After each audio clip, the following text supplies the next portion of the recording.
இந்த உலகத்தில் பல வகையான மனிதர்கள் வாழ்கிறாங்க. ஆனால் நான் சொல்ல போகிற இந்த 5 வகையான மனிதர்கள்ட்ட மட்டும் நம்ம ரொம்ப கவனமாக இருக்கணும். இல்லாட்டி அவங்க நம்ம லைஃப்பை ஸ்பாயில் பண்ணி விட்டு போயிடுவாங்க.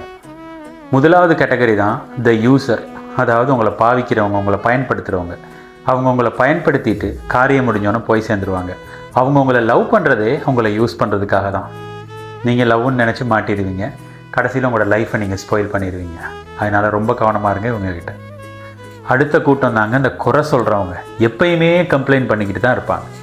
இவங்கனால உங்களுக்கு என்ன நடக்க போகுதுன்னா, அவங்க நிம்மதியே இல்லாமல் போக போகுது. இவங்களை மாற்றவும் ட்ரை பண்ணாங்க, ஏன்னா அவங்களை எப்பயுமே மாற்ற முடியாது. இதுக்கு அடுத்த கேட்டகரி தான் எப்பயுமே உங்களை கில்ட்டியாக ஃபீல் பண்ண வைக்கிறது. ஒரு பொது இடத்துல கூட உங்களை ஏசுறதுக்கோ இல்லாட்டி உங்கள் மேலே ஒரு ப்ளேமை கொடுக்குறதுக்கோ அவங்க கவலையே பட மாட்டாங்க. இவங்க தான் ப்ளேம் பண்ணுறவங்க, ரைட்?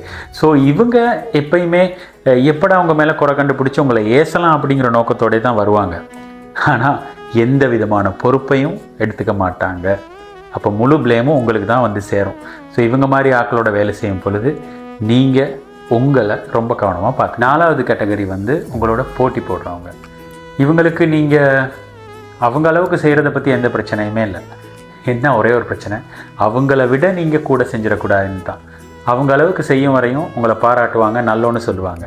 அவங்கள முந்தி போயிட்டீங்கன்னா பின்னால் இருந்து உங்கள் மேலே பொறாமப்பட தோண்டிடுவாங்க. இந்த கேட்டகரி வந்து ரொம்ப டேஞ்சரான கேட்டகரி. அதாவது இவங்க உங்களுடைய மன்னிக்கிற தன்மை, அதே மாதிரி உங்கள்கிட்ட உள்ள நல்ல குணங்கள், நீங்கள் ரொம்ப விட்டு கொடுக்குறீங்க, நீங்கள் ரொம்ப கொடையாளி, இந்த மாதிரி உங்கள்கிட்ட மனிதநேயம் உள்ள நல்ல பழக்க வழக்கமெல்லாம் இருந்தால் அதை பிழையான முறையில் அவங்க யூஸ் பண்ணி அவங்க நன்மையை பெற்றுவாங்க. நீங்கள் 0 ஆகிடுவீங்க, அவங்க ஹீரோ ஆகிடுவாங்க, ரைட்? ஸோ இப்படி ஆன பிறகு என்ன நடக்க போகுதுன்னா, உங்கள் லைஃப்பில் நீங்கள் அடைய வேண்டிய அடைவுகளை உங்களால் அடைய முடியாது. அவங்களும் உங்களை யூஸ் பண்ணுறவங்களாக தான் இருப்பாங்க.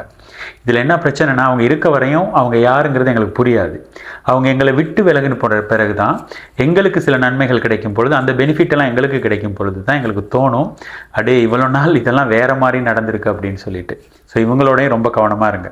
ஸோ இந்த உலகத்தில் நாங்கள் பார்க்குற இந்த மனித கேட்டகரிஸில் இந்த 5 பேரும் உங்கள் லைஃப்பை ஸ்பாயில் பண்ணாமல் பார்த்துக்க வேண்டியது உங்களுடைய பொறுப்பு.